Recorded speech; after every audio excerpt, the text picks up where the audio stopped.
الفريق المغربي ما يخاف كم من نفسه، لانه الفريق المغربي من كبار العالم، هذا حتى بترتيب الفيفا متاع عنده 48 ساعه. سادس فريق في العالم. ماناش احنا تقول لا مجامله وعرب ونحبوا المغرب، لا لا لا، فرض حبها علينا. المغرب فرض حبها علينا، وبما انه فريق عربي ما تنجم كان تحبه وتشجعه، واضحه. الترتيب الاخير المغرب السادس، عندك 212 بلد، المغرب السادس.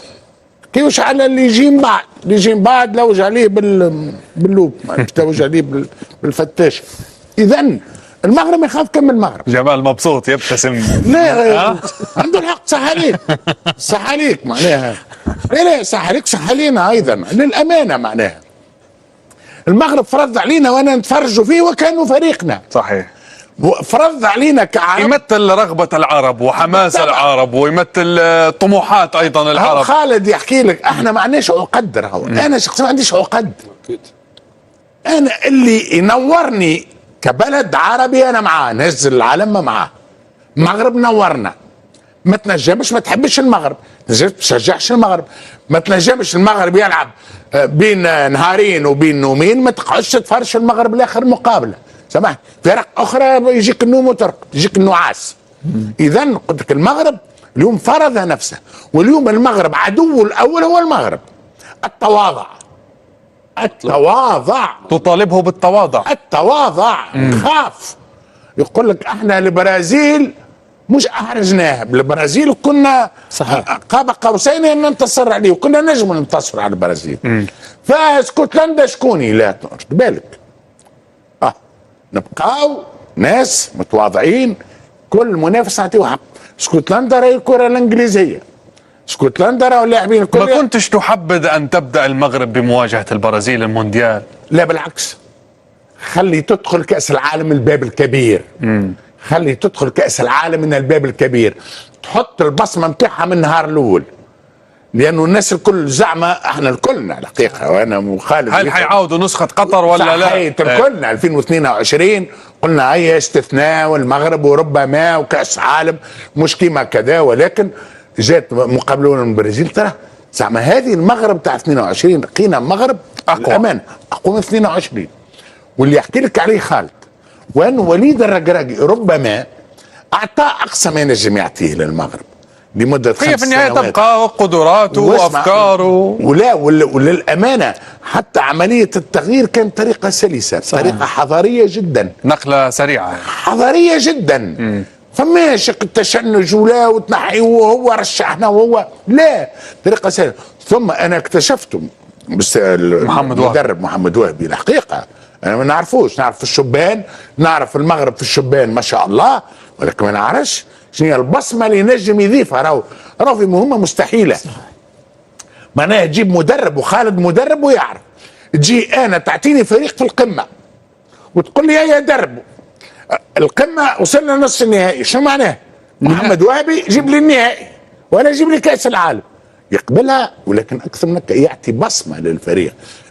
عملنا ما يسمى احنا نسميه معناها معناها تواصل مع التغيير، تواصل نفس الافكار الكبيره مع تغيير. نعم. المغرب حقيقه في 22 كان قوي جدا، ولكن الانتصارات بضربات الجزاء بمقابله رجوليه الان بالفرجه. مؤشرات البدايه اعطتك خلينا نقولوا استبشار بان في هذه النسخه سيكون اقوى. هذا البدايه تعطيني هك واللي ريناه من المؤشرات، وانه المغرب ممكن يمشي لبعيد. تبقى ديما راهو كرة القدم ماهيش علم صحيح اكيد، وكرة القدم نتيجة تنجم تغير كل شيء، ولكن نتمنى وانه المغرب يبقى سقيه على الارض، مش البرازيل ومن بعد اسكتلندا. نعم. اسكتلندا اصعب من البرازيل اكيد. كل منافس تعطيه حجمه وتعطيه قيمته.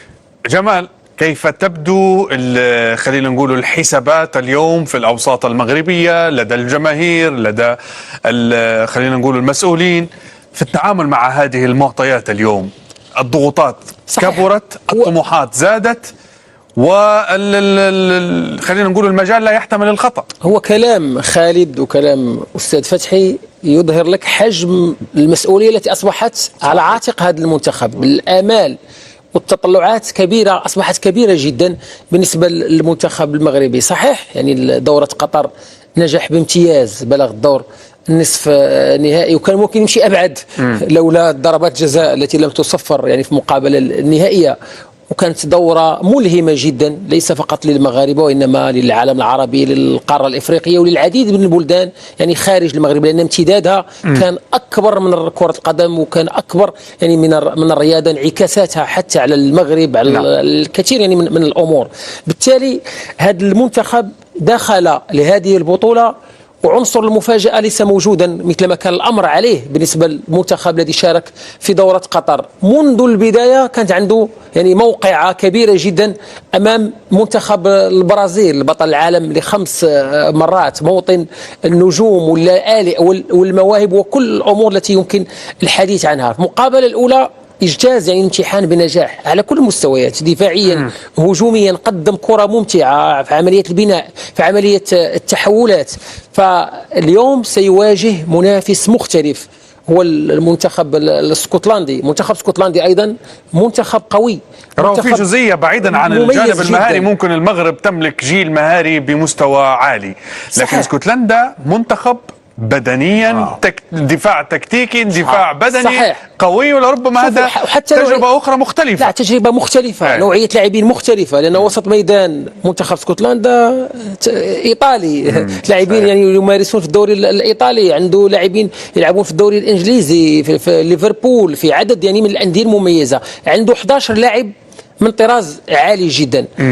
فريق ايضا صحيح هو امتداد لكره القدم البريطانيه ولكنه مختلف عنها ايضا، عنده مزيج بين المهاره والجانب كما قلت لك وسط ميدان يلعب في ايطاليا، لاعبين يعني في ليفربول، عنده قدرات كبيره جدا. بالتالي امتحان صعب بالنسبه للمنتخب المغربي، يجب ان يقدم نفس النسخه التي قدمها أمام المنتخب البرازيلي مع ميزة أخرى يجب أن تكون، لأنه حينما تصنع اللاعب يمكن أن تترك يعني فراغات مساحات، وهذا أيضا أمر يجيد المنتخب الاسكتلندي الذي يجيد أيضا تحولات. هو أيضا عنده بطء يعني في قلب الدفاع، ربما مدرب منتخب اسكتلندي يفكر في اللعب ب3 لاعبين في وسط الدفاع، سبق له جربها أمام منتخب الإيفواري. عنده قوة كبيرة أيضا على الجهة اليسرى، هي الجهة اللي يصعد منها حكيمي. مباراة تحتاج سفيان مرابط بالقوة البدنية. لا أعتقد أنه مدرب محمد وهبي سيغير في التشكيلة،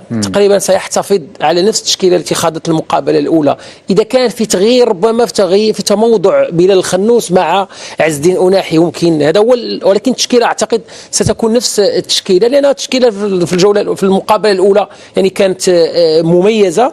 والكلام اللي قال من يتكلم أستاذ فتحي على التواضع ويقصد أنه لا نضع المنافس في الجيب، لأنني تعادلت مع البرازيل سأواجه اسكتلندا. لا، هذه مقابلة مختلفة تماما، تحتاج الإرادة، تحتاج الصلابة، وتحتاج أيضا إلى الكثير من التركيز، وتحتاج أيضا إلى الفعالية، لأن الفعالية لو حضرت في المقابلة الأولى كان ممكن المغرب في 20 دقيقة الأولى تكون 3-0 أمام البرازيل. توقع للسيناريو التكتيكي مع اختلاف المواجهة والمنافس زي ما أشرنا وتكلمنا على منتخب اسكتلندا والمغرب، تتوقع محمد وهبي ممكن يحدث تغيير في خصائص اللاعبين وأدوارهم وكذلك حتى في أسلوب اللعب، ولا الاستمرار بذات الأسلوب اللي خاضت به المغرب مواجهة البرازيل وقدمت أوراق اعتمادها بشكل كبير؟ خالد، الحقيقة لا أتوقع أنه يصير تغيير على مستوى اللاعبين ولا على المستوى زاد الشكل التكتيكي، لأنه اليوم المنتخب المغربي في مباراة البرازيل ورى أنه دفاعيا متماسك،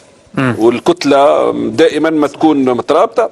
على مستوى التحولات ورينا الهدف كيف صار، انه يعرف يفك الكوره في منطقه معينه ويتحول بسرعه.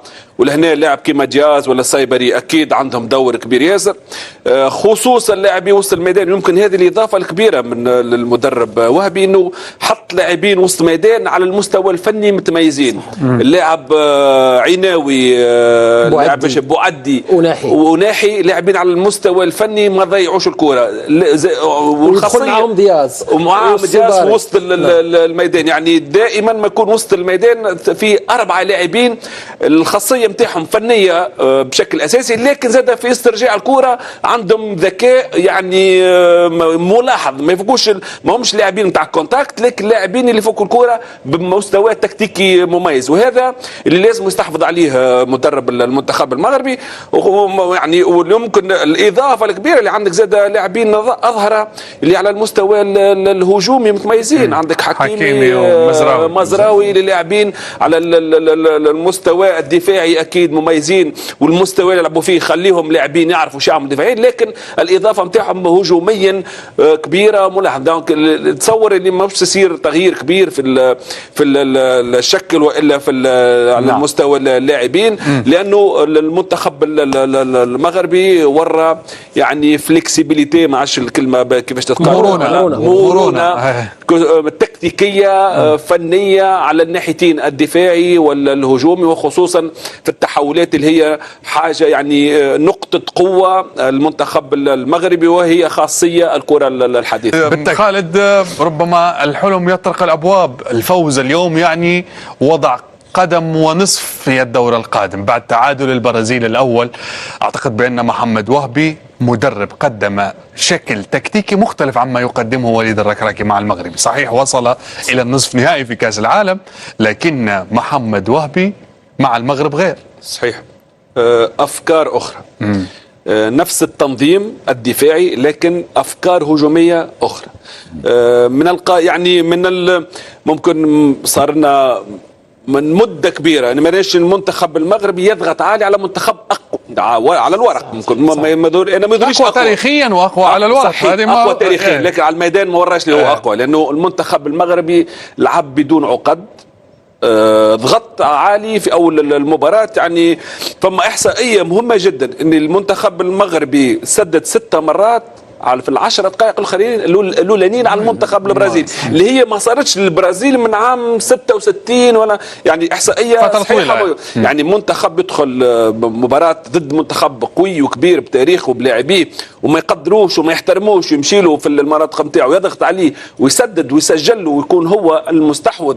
هذا ما نجم يعملها كان فريق عنده امكانيات ساعة على المستوى الفني البدني، وزاد عنده مدرب يمن بقدرات المجموعة وما غير عقد. اليوم صحيح وليد الركراكي حد ما شك في المسيرة الجيدة اللي عملها، لكن اليوم وهبي بأفكار ممكن هجومية ما تعودش المنتخب المغرب عليه، وهذه قوة وهذا التحول الكبير في المنتخب المغربي. اليوم يقعد التأكيد تاريخيا المنتخب المغربي فاز على اسكتلندا في 98 في كأس العالم، وأعطاه ممكن ترشح ما ترشحش لكن فاز عليه، وممكن لهنا فما الأسبقية المعنوية، زاد فما الأسبقية على المستوى الفني البدني التكتيكي. قلت لك قبيل المنتخب المغربي الوحيد من المنتخبات العربية ولا الإفريقية تحس يلعب في المستوى العالي، تحس اللاعبين نتاعو كتتفرج المستوى العالي. فرنسا تنجم تقارنوا بفرنسا بهولندا بالمنتخبات العالمية، إن شاء الله اليوم ما يصير التأكيد.